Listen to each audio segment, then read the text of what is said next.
La justicia será el cinto de sus lomos, y la fidelidad el ceñidor de su cintura. El lobo vivirá con el cordero, el leopardo se echará con el cabrito, y juntos andarán el ternero y el cachorro de león, y un niño pequeño los guiará. La vaca pastará con la osa, sus crías se echarán juntas, y el león comerá paja como el buey.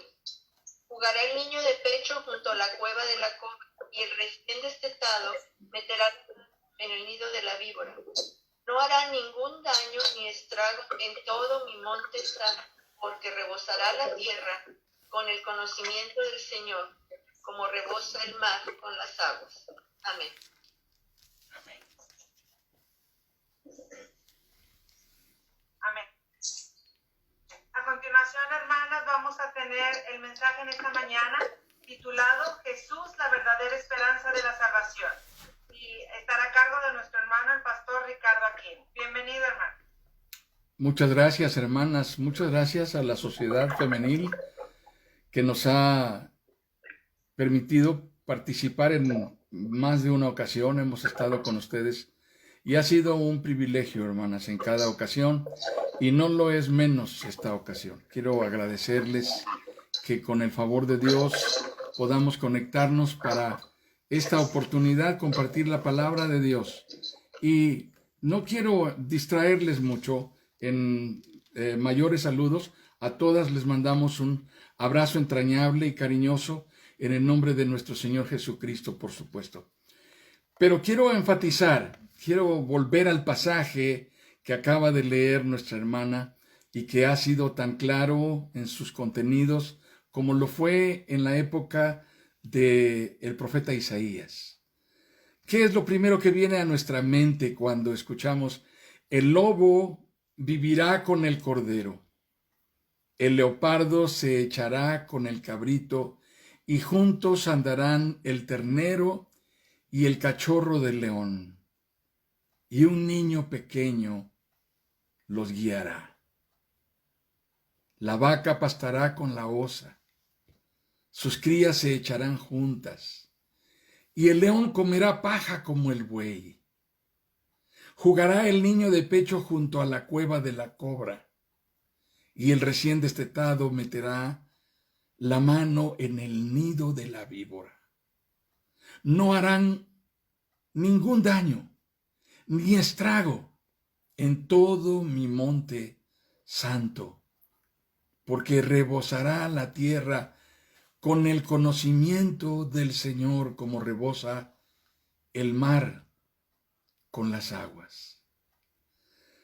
Cuando leemos esta descripción que yo calificaría como edénica del Edén, que es una descripción del reinado del Mesías, nos trasladamos al escenario de una realidad escatológica, es decir, una realidad en donde el tiempo postrero ha sido consumado, una realidad anhelada, una realidad añorada, una realidad platónica, si ustedes quieren, y sobre todo, una realidad completamente ajena a nuestra realidad, absolutamente contrastante con nuestro escenario que parece de película de terror comparado con lo que el profeta nos está describiendo, hermanas.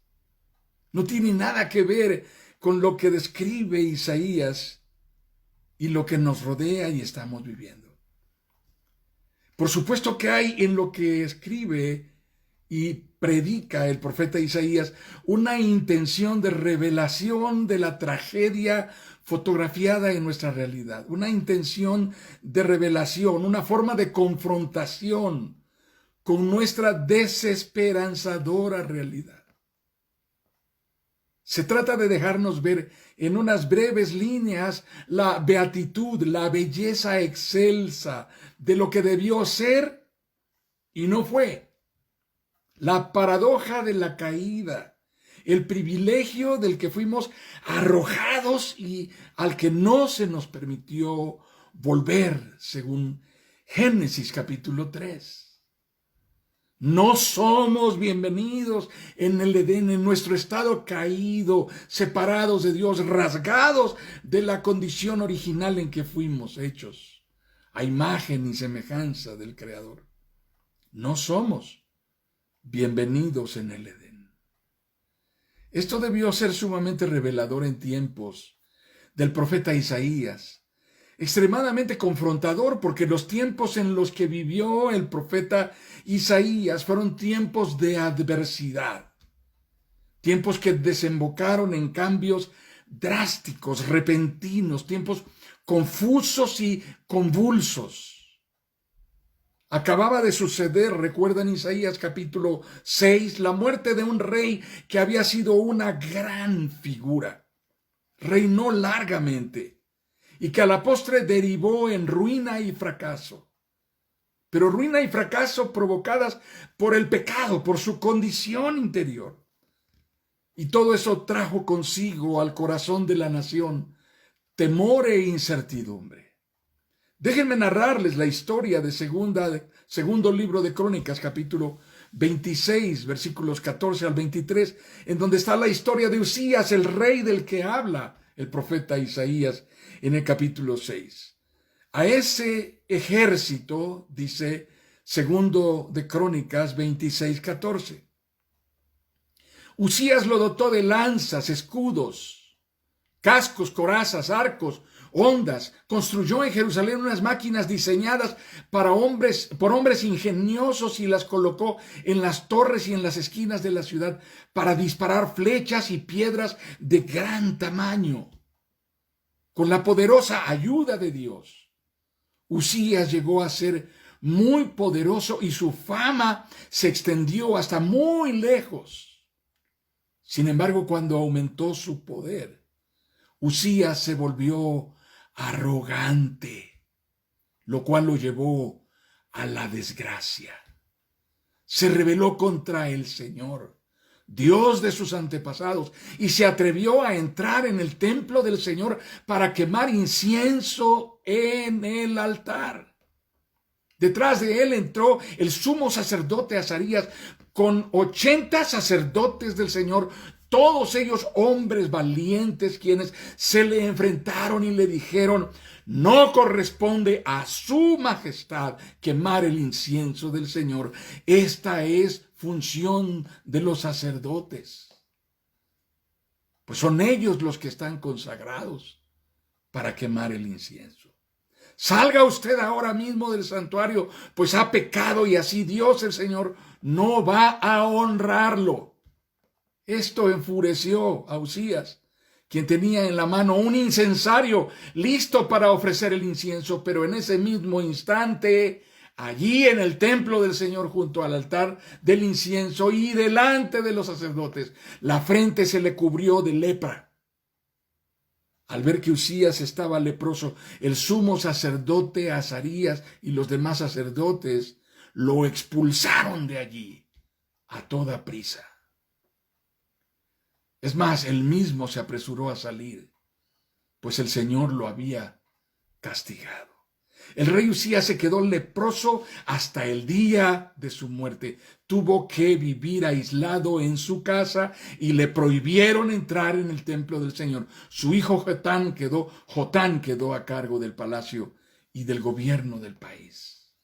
Los demás acontecimientos del reinado de Usías, desde el primero hasta el último, lo escribió el profeta Isaías, hijo de Amós. Cuando Usías murió, fue sepultado con sus antepasados en un campo cercano al panteón de los reyes, pues padecía de lepra, y su hijo Jotán lo sucedió en el trono. La deshonra de un rey. Esto es lo que acompaña a la profecía mesiánica de Isaías. ¿Cómo no tendrá relevancia un mensaje tan esperanzador como el que predica Isaías en la profecía mesiánica de esta porción de Isaías capítulo 11, versículos 1 al 9? Porque la referencia primera, la inicial, es que del tronco de Isaí, es decir, de la dinastía, de la estirpe de David, nacerá un vástago, del tronco talado, del tronco viejo, casi muerto, de quien nadie consideraba que algo bueno podría surgir. Pero allí nacerá un renuevo. Un vástago brotará de sus raíces. En los días de Isaías la nación estaba herida, viviendo con una engañosa sensación de bienestar,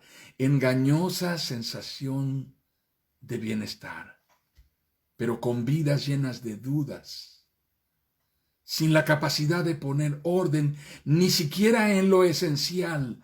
Al mismo tiempo se vivía en la frivolidad enajenante y en la evasión de la realidad. Era preferible la fantasía a la realidad. Amados hermanos, amadas hermanas, ¿qué esperanza abrigamos en estos tiempos que nos tocan vivir?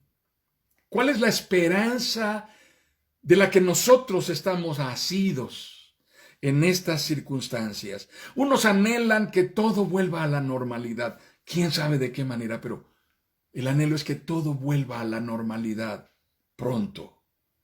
Otros más tienen la esperanza de que el año próximo será mejor. De alguna forma que nadie puede explicar, el año que viene va a ser un buen año. Y lo decimos como si se tratara de un bebé al cual nos referimos como las abuelas solían decir de los bebés.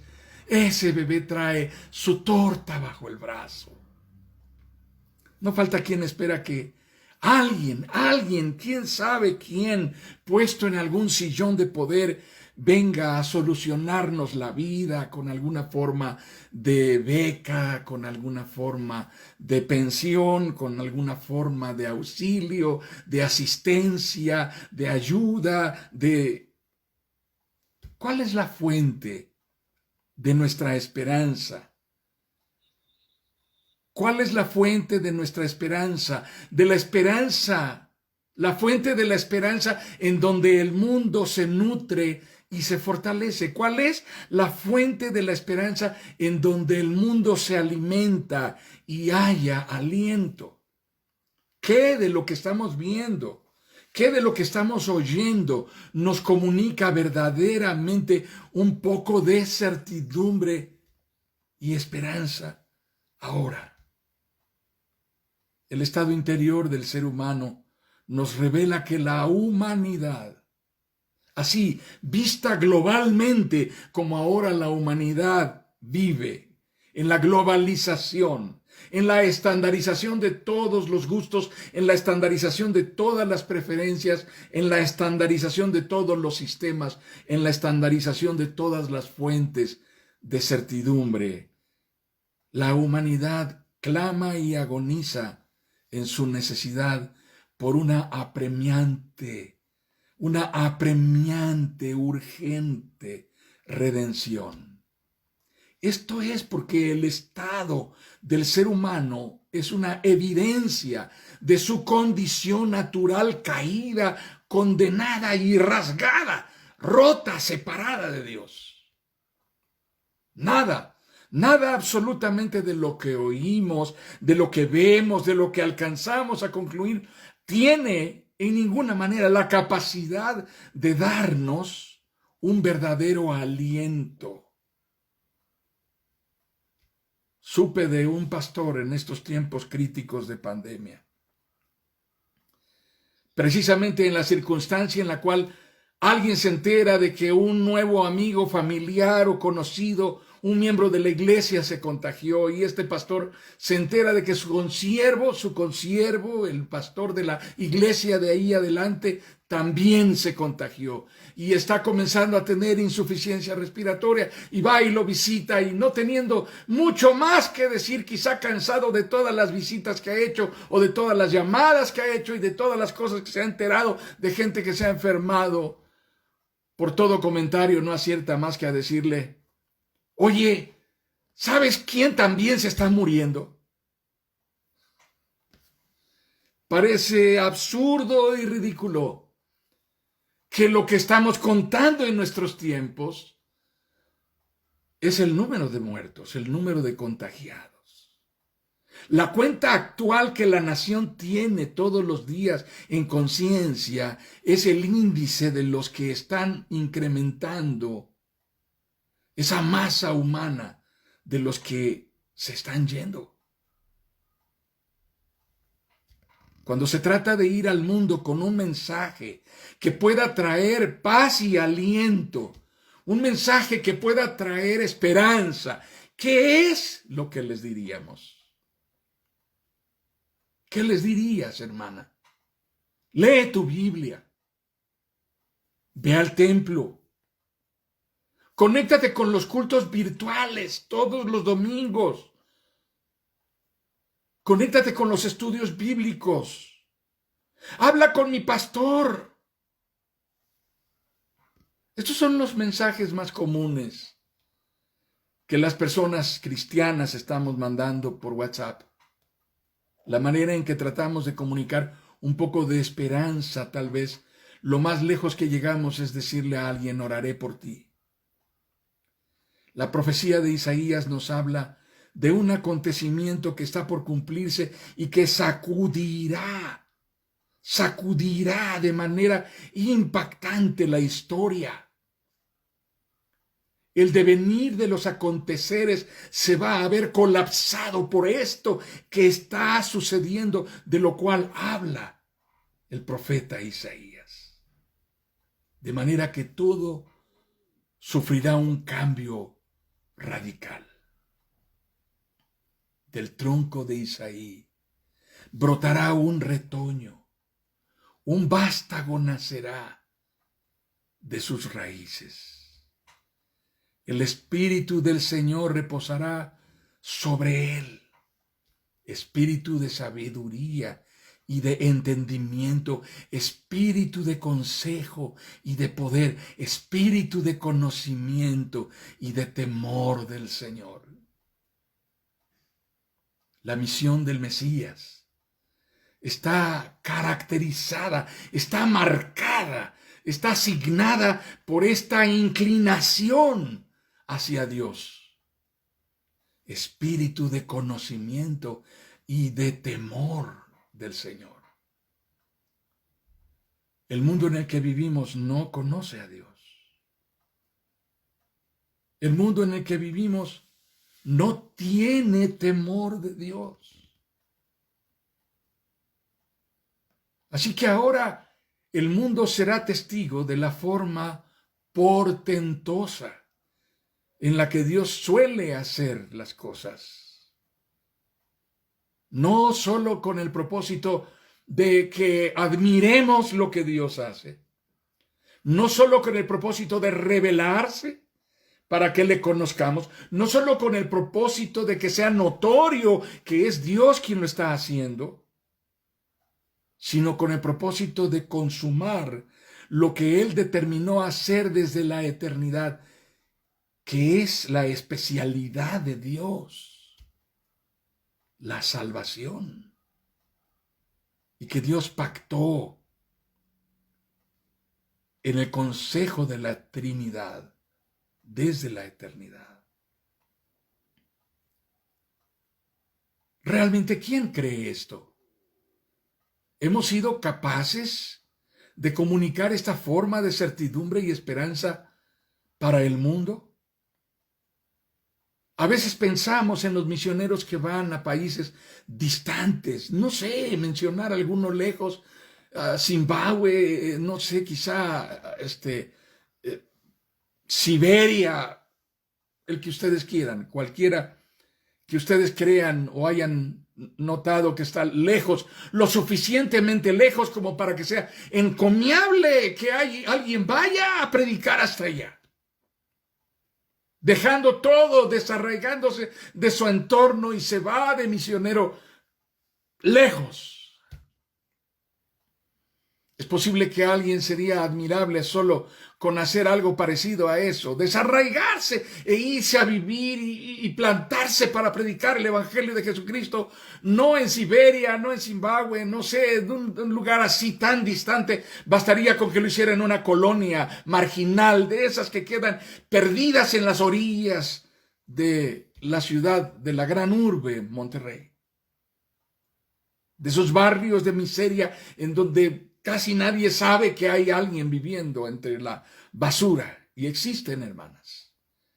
Y sería igualmente encomiable que alguien fuera a misionar allá. Hay miembros de la iglesia Emmanuel que lo han hecho, hermanas.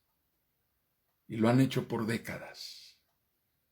Es encomiable, es admirable, es digno de decirse, pero pensemos cuán capaces hemos sido de misionar aún en nuestro propio entorno, no más allá de las cuatro paredes de nuestra propia casa. Cuán capaces hemos sido de comunicar esperanza y transmitir un sistema de certidumbre centrado en el conocimiento y en el temor de Dios a los que tenemos más cerca, más entrañablemente íntimos, vinculados a nosotros de por vida. En la realidad circundante, en la realidad que nos rodea, no hay hallazgos de conciencia real de necesidad de salvación. Tampoco hay evidencia de que esto se deba a un notable estado de mejoría o de superación del ser humano. Digamos que como el hombre en nuestros tiempos está mejor, se encuentra en una condición insuperable de certidumbre en todos los sentidos, más allá de todas las aflicciones, y por eso el hombre ahora se siente más confiado. Pero no es así. Ni siquiera considerando los avances de la humanidad en cualesquiera que sean las materias, podríamos pensar que esto realmente está funcionando bien para darnos alguna forma de esperanza. Todo parece revelarnos que los hombres estamos condenados a convertir todo objeto que toquemos en una cosa más marcada con nuestra condición depravada y separada de Dios. Cada vez hundidos en la tragedia, en la violencia, en la inequidad, en la polarización, en el odio, en la depravación, en el hartazgo, en la injusticia, en la impunidad, en la violencia, la criminalidad, la ruina moral, la ruina espiritual. Nuestro mundo no es un mundo muy diferente al mundo de Isaías. Nuestro tiempo no es, espiritualmente hablando, un tiempo muy distinto al tiempo de Isaías. Solamente han transcurrido los siglos. Pero ahora nosotros tenemos una realidad diferente. Particularmente me refiero a nosotros los que hemos creído en Jesucristo, porque para nosotros los creyentes en Jesucristo la profecía de Isaías se ha cumplido, se ha consumado y nosotros conocemos a ese Mesías. El apóstol Pablo escribe a los filipenses diciéndoles: para que nadie pueda criticarlos, lleven una vida limpia e inocente como corresponde a hijos de Dios y brillen como luces radiantes. Brillen como luces radiantes en un mundo lleno de gente perversa y corrupta. Filipenses 2:15. ¿Ya compraron su arbolito, hermanas? Seguramente ya lo pusieron. Y lo que más nos entusiasma de poner un árbol en casa es hacer que algo brille en él, porque finalmente lo que nosotros compramos es algo que vamos a vestir. Claro, buscamos un arbolito que esté bonito, invertimos en un arbolito que se vea frondoso, lleno de follaje, Si compramos un árbol natural, buscamos uno que tenga mucha vida, que tenga un color que revele que está todavía muy vivo y que va a durar bastante. Sobre todo para quienes empiezan la Navidad desesperadamente por ahí del 1 de noviembre y no la van a terminar hasta como por ahí del 1 de febrero. Así que tan largo es el periodo que queremos que el árbol dure. Y algunos, para poder asegurarse de que el árbol durará verde lo suficiente, compramos uno artificial, ¿verdad? Estará siempre verde porque es de plástico y ese nunca se va a marchitar. Y no importa si lo tenemos hasta junio o hasta julio, da igual, va a estar igual de verde. Y lo primero que hacemos es colgarle todas las luces que tenemos en casa. No hay una cosa que nos haya causado tanto enojo, tanto disgusto, tanto desaliento en el pasado como haber comprado esas series que toda la vida cuando usted iba a colocarlas ya estaban fundidas e inoperantes. Me pregunto, ¿qué sentirá el Señor cuando quiere que su iglesia brille en medio de una generación maligna y perversa, como decía la versión 60? Cuando Dios quiere mirar a su iglesia y quiere ver en su iglesia una iglesia que destella luces que brillan en un mundo de oscuridad y de tinieblas, en donde la gente niega a Dios. La gente niega la posibilidad de una esperanza de redención. Lo que la predicación de la gente dice, lo que la forma de vida de la gente predica es: no creo, no creo, no creo, no creo. Vivimos en el tiempo de la negación. No creo en Dios. No creo que el aborto sea malo. No creo que la diversidad de género involucre algo inmoral. No creo que haya nada de malo en vivir como me dé la gana. Vivimos en la era del no creo, contrarrestando a la era del credo. Creo, creo, creo, creo. El apóstol Pablo dice en Efesios capítulo 2, en esos tiempos ustedes vivían apartados de Cristo y no conocían las promesas del pacto que Dios había hecho. Ustedes vivían en este mundo sin Dios y sin esperanza.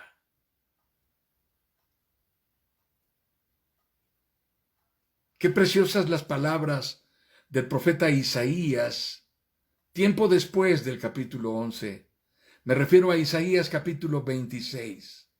Señor, tú estableces la paz en favor nuestro, porque tú eres quien realiza todas nuestras obras. Señor y Dios nuestro, otros señores nos han gobernado. Otros señores nos han gobernado, pero solo a tu nombre damos honra. Señor, en la angustia te buscaron. Apenas si lograban susurrar una oración cuando tú ya los corregías. Señor, nosotros estuvimos ante ti como cuando una mujer embarazada se retuerce y grita de dolor al momento de dar a luz. Concebimos, nos retorcimos, pero dimos a luz tan solo viento. No trajimos salvación a la tierra, ni nacieron los habitantes del mundo, pero tus muertos vivirán. Sus cadáveres volverán a la vida. Despierten y griten de alegría, moradores del polvo, porque tu rocío es como el rocío de la mañana, y la tierra devolverá sus muertos. Amadas hermanas, aún la iglesia hoy, aún la iglesia de Jesucristo hoy, necesita volver al mensaje esperanzador de ese vástago que brota del tronco seco de Isaí. La esperanza mesiánica de Isaías 11 habla de un mundo que debió ser y no fue. Un mundo de provisión, un mundo pleno de disfrute, un mundo de providencia y bendición, un mundo de vínculos privilegiados entre el Creador y la criatura, un vínculo de privilegio y un vínculo significativo que marcaría trascendentemente la vida del hombre. Un mundo de relaciones gratificantes que nos comunican certidumbre real de salvación. Cuando leemos Isaías 11 con detenimiento, podemos, sin lugar a dudas, hermanas, darnos cuenta desde nuestra perspectiva actual, real, de cuál es la verdadera y más fiel visión panorámica, la más fiel cosmovisión del reinado del Mesías, lo que implica la dimensión del reinado del Mesías. Es con una dimensión, con una extensión, como cuando las aguas cubren el mar. Sin embargo, algo de lo que nos percatamos es de que no existe ninguna coincidencia entre lo que vemos en la profecía de Isaías y lo que parecemos comunicar en nuestras celebraciones navideñas, que en ocasiones están solo movidas por lo emotivo y lo platónico, por lo romántico y lo bohemio.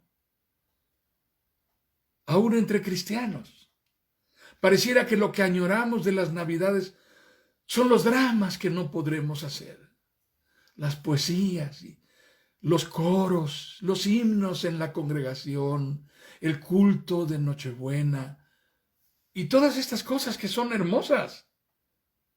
Pero Dios nos ha llevado en esta Navidad a una forma de celebración de tal manera que estemos forzados todos nosotros a prescindir de todo eso, de lo que hemos dependido, incluso espiritualmente, para mantener nuestra esperanza. Y Dios nos ha hecho mirar nuevamente a donde quizá ya no habíamos tornado la mirada hace tiempo, y nos ha dejado sentir que nada de eso es realmente la fuente de nuestra esperanza, porque la fuente de nuestra esperanza no está en ello, si está vacío de Cristo.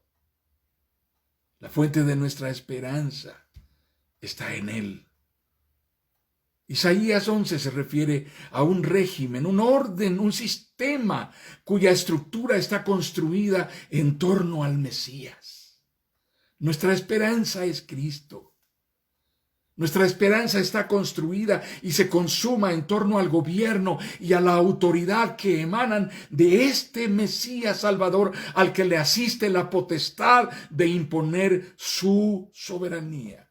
En el régimen mesiánico que describe el profeta Isaías, nada escapa a su dominio y nada altera su orden y su potestad.